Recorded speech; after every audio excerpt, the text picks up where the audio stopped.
అందరికీ thank you. మా team గురించి ఇప్పటికే చాలా ఈవెంట్స్లో చెప్పాము. మా డైరెక్టర్ గోపి చాలా క్లారిటీగా చాలా మంచిగా తీసాడు, డే అండ్ నైట్లు కష్టపడి.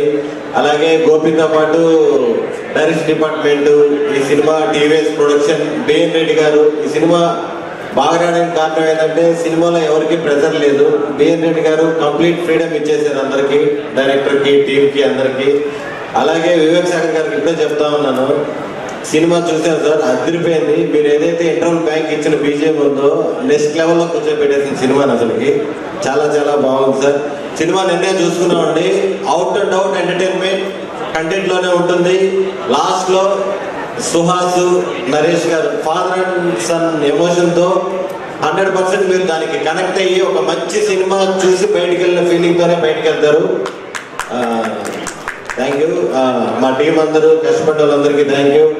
ఇంకా వంశీ నందిపాటి గారు, బన్నివాస్ గారు. వంశీ నందిపాటి గారి గురించి బయట ఎండవే కానీ ఫస్ట్ టైం ఎక్స్పీరియన్స్. ఆయన సినిమాని ప్రమోట్ చేసే విధానం పీక్స్లో ఉంటుంది. అర్ధరాత్రులు కూడా ఫోన్లు చేస్తుంటారు, నిద్రపోరు ఆయన అసలుకి. ఫోన్ ఎత్తగానే సినిమా కోసం అంటారు. రాత్రి పగలు ఫోన్ చేస్తుంటారు నాన్ స్టాప్గా. రేపేం చేద్దాం, మధ్యాహ్నం ఏం చేద్దాం. అసలు ప్రీ రిలీజ్ 7 గంటలకు పెట్టుకుని 6 గంటలకు కూడా మేము ప్రమోషన్స్ ఈవెంట్స్లోనే ఉన్నాము.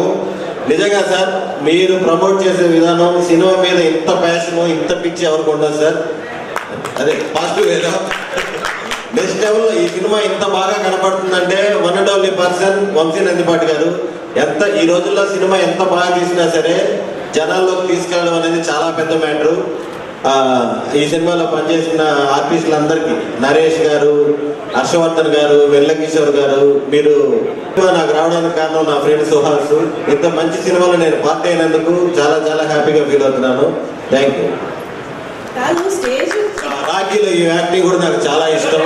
నేను ఎప్పటి నుంచో ఫ్యాన్.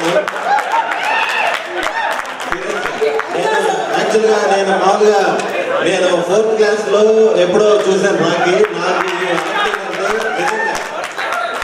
సందీప్ గారు బాగా ఎంజాయ్ చేస్తున్నారండి. మీ మీదే కదా కిరసాల పోస్తే వెళ్ళలేదు. మీ మీదే కదా కిరసాల పోస్తే వెళ్ళలేదు. నా మీద అంటే గాయత్రి మీద చాలా చాలా ఇష్టం నాకు ఇవంటే. అయినా సరే నేను అడుగుతా, మీరు ప్రతి స్టేజ్ లో మ్యూజిక్ టీచర్ అంటున్నారు. ఆవిడ్ని ఏం నేర్చుకున్నారండి? ఒక పాట పాడి వినిపించండి మాకు.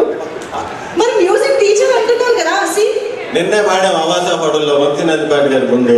ఆవాస హోటల్ ఇంకా ఈ హాల్ ఇవ్వండి, ఇంకా మీరు బుక్ చేసినప్పుడు చెప్పండి అన్నారు. నిన్నే పాడారండి. ఇప్పుడు మేము మిగిలేదు కదా. కమాన్, నాకు కోసింగర్ ఉండాలి. కమాన్, నాకు కోసింగర్ ఉండాలి. కోసింగర్ శివాని గారు.